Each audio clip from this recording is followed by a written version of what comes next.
Hello everyone, this is Professor Sanan Sari and today we are going to discuss about an important topic that is role of women in politics. Friends, in this video we are going to learn about the role of women in politics and we can say the role and also the significance of women in politics. So friends, in our previous video we have already completed the topic which was based on the rural and urban local self-government. So if you want to watch that videos too, so I'm going to share the link in the description box so you can watch from there. So let's start with our topic that is role and significance of women in politics. So यहाँ पर हम सबसे पहले start करने वाले हैं जो women हैं हमारे सोसाइटी में, ठीक है, इनका जो स्टेटस है वो इंडिया में काफ़ी लोवेस्ट रह चुका है, ठीक है. Women representation it's very low among the Indian states, ठीक है. एंड इवन अगर आप देखोगे जो लोकसभा एंड राज्यसभा के जो इलेक्शंस हुआ करते थे वहाँ पर भी वुमेन का स्टेटस वाज वेरी लो. सो थोड़ा सा यहाँ पर रीड करते हुए चलते हैं. India has lowest number of women representation in parliament, that is 11% in the 16th Lok Sabha election. यानी कि आप यहाँ पर देख सकते हो कि वुमेन का जो पार्टिसिपेशन है या फिर वुमेन का रिप्रेजेंटेशन जो हमारी पार्लियामेंट में है 16th लोकसभा इलेक्शन के accordingly it was just 11%. But इससे पहले का जो वीडियो हमने कवर अप किया था like rural local self government and the urban local self government which is nothing but the constitution 73rd amendment and the 74th amendment act 1992, जिसमें हमने देखा था कि यहाँ पर हमारी पार्लियामेंट हमारी कॉन्स्टिट्यूशन खुद प्रैक्टिस कर रही है, खुद ट्राई कर रही है कि हम वुमेन लीडर्स को क्या करें, बढ़ाएं और उनके स्टेटस को बढ़ाने, उनके स्टेटस के अपलिफ्टमेंट के लिए एक्टिविटीज़ करें. सो ये जो 1992 में अमेंडमेंट्स बनाए गए 73rd एंड 74th, वहाँ पर स्पेशली वुमेन के रिप्रेजेंटेशन को इंक्रीज़ करने की कोशिश की गई थी और उसके अकॉर्डिंगली हम देखेंगे सो वुमेन का जो रिप्रेजेंटेशन है वो इंक्रीज़ हो गया है वुमेन्स लीडर्स का, ठीक है, at panchayati raj system in India is nearly 50%. मतलब जो पहले 11% हुआ करता था according to the 16th Lok Sabha election, now it has increased and now it is almost about 50% each. And the women's representation bill was passed in Rajya Sabha which provided 33% seats for women in the parliament. Okay 50% से इनका representation बढ़ गया था और हमारी constitution ने भी grant किया है कि 33 seat shall be reserved for the women in the parliament and the Rajya Sabha. Okay so थोड़ा सा रीड करके लेते हैं. After passing the 73rd amendment act 1992, the representation of women leaders at panchayati raj system in India is nearly 50%, जैसा कि अभी हमने discuss किया. And now the women's representation bill passed in Rajya Sabha which provided 33% seats for women in the parliament. Okay so friends, हमने ये topic cover किया है. Now let's start with the roles and significance of women in politics. अब हम पढ़ने वाले हैं कि वुमेन का जो रोल है पॉलिटिक्स में वो क्या है और इसकी सिग्निफिकेंस क्या है, क्या इसकी इंपॉर्टेंस है. So very first point we have that is women empowerment. Okay, first of all we need to be learn about the meaning of empowerment. So is nothing but the participation of women. So यहाँ पर women empowerment का मतलब होता है कि women का participation क्या है. And right now we are discussing about the politics representation and the participation of women. So यहाँ पर empowerment का मतलब ये हुआ कि participation of women in political decisions. So as you can see in the screen, just read it out.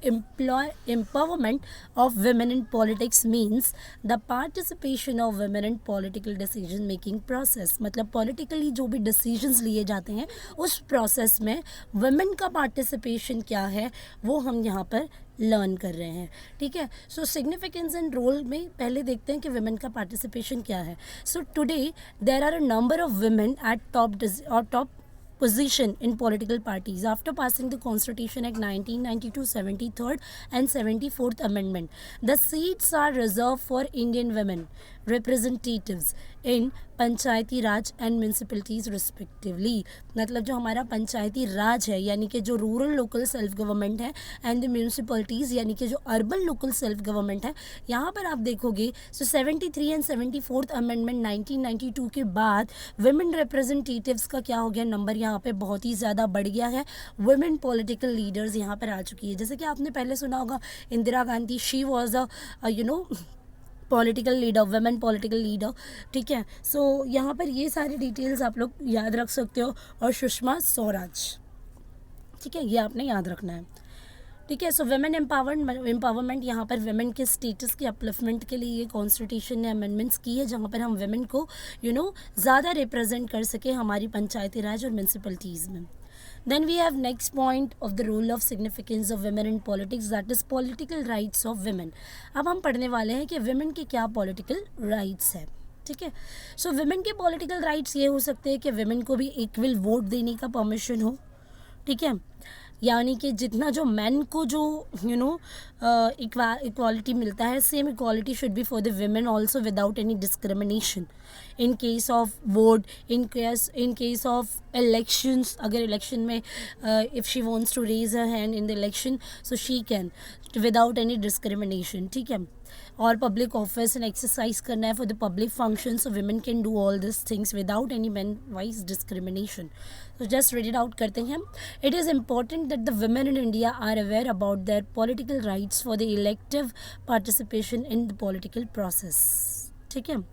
सो यहाँ पर political process के हिसाब से देखेंगे कि वेमेन के क्या क्या राइट्स हैं। Women shall be entitle to vote in election, elections में वोट देने का हक है वेमेन को, इलेक्शंस में खड़े होने का भी हक है, और पब्लिक ऑफिस या पब्लिक फंक्शन कुछ परफॉर्म करना चाहती है एक लेडी या women, so she can do it without any discrimination on equal terms with man and without any discrimination, ठीक है। सो ये हो गया rights, political rights of women, that she can vote and she can raise her hands for the elections, ठीक है। Then we have third point for the role and significance of women in politics, that is political education and training. Yes, if she wants to stand in a political, if any woman and lady wants to stand in a political affair, so she need to be take care about, or she need to be know about, and she need to be a proper knowledge about the political education and training, ठीक है। So women in politics may act as a role models for the respective and the prospective women to join politics in India. Women leaders like Indira Gandhi, Sushma Swaraj and others may act as a effective role models for these women. अब जो society के women's होती है वो बहुत ही ज़्यादा inspire होती है अगर कोई women लीडर खड़ा हो रहा है पॉलिटिकल एस्पेक्ट्स के मैटर्स में। सो उसके लिए वो लेडीज़ का नॉलेज होना, पॉलिटिकल टर्म्स का नॉलेज होना, एजुकेशन होना, प्रॉपर ट्रेन होना is very must. Like knowledge in political science, knowledge in current affairs, क्या चल रहा है करंटली, और लॉ के अकॉर्डिंगली कानून को भी समझना इज़ वेरी मस्ट। सो हम कोई भी लेडी फिर दूसरी लेडीज़ का क्या कर पाएगी, प्रॉपरली सपोर्ट कर पाएगी। Then we have next point, that is resolving women related social problems. As we always know and we have already aware about, there are a lot of social problems which we need to be resolved for the women, ठीक है। जैसे कि sexual harassment करना, dowry related problems होती है, domestic violence होती है, the problems and the harassment by the other male member of the law, in laws के जो अदर मेल मेंबर्स होते हैं। Then we have problem of malnutrition, food related जो problems female suffer करती है और specially in the village areas, ठीक है। सो उसके लिए भी ओके। सो यहाँ पर डोमेस्टिक वायलेंस हो गया, sexual harassment at work place and problems of mall nutrition females etcetera, ये सारी चीज़ों को रिजॉल्व करना इज़ वेरी मस्ट, ठीक है। Then we have last point, that is women upliftment. Upliftment मतलब वुमेन का जो तरक्की हो गया या वुमेन के जो स्टेटस है उसको अप करने के लिए, उनके लेवल अप करने के लिए भी हमें यहाँ पर करना पड़ेगा कोशिशें, क्योंकि रोल ऑफ वुमेन के लिए वुमेन का अपलिफ्टमेंट होना is very must. If the women are participating in the political aspects, women का स्टेटस ऑटोमेटिकली क्या होगा, लेवल अप होगा। In India women have a low status in the society, there are number of restrictions on participating of women in religious rituals, education, employment and so on. So government political leaders may try to uplift the status of women. Women का status uplift करना is very must. Exactly अगर हम हमारे traditional days में देखेंगे, so women were not allowed to participate in the religious rituals and the ceremonies, public जो भी celebrations होते हैं education related and the employment, यहाँ पर किया जाता था वुमेन को. सो ये सारी चीज़ों को अवॉइड करते हुए विमेन के स्टेटस को अपलिफ्ट करना is very must, and this is the role and significance of women in politics. अगर पॉलिटिक्स में यहाँ पर विमेन के अपलिफ्टमेंट के लिए ज़्यादा सोचा जाता है. Then we have it was the last topic, last point here. If anybody have any doubt and difficulty, so you can make a comment on my YouTube channel. Just remember all this, political role and political point for the women's upliftment, because or we can say that 73rd and 74th amendment 1992 act and the women ka participation, it was almost nearly 50%, and according to this 1992 act and amendment, parliament has granted us to 33% seats shall be reserved for the women in the parliament. You should always remember all these things because of the objectives. So friends, we have completed this topic here. If anybody have any doubt and difficulty, surely make a comment on my YouTube channel. Okay, do like and subscribe to my YouTube channel. Keep supporting, keep watching. Thank you. Bye bye. Have a nice day. Take care.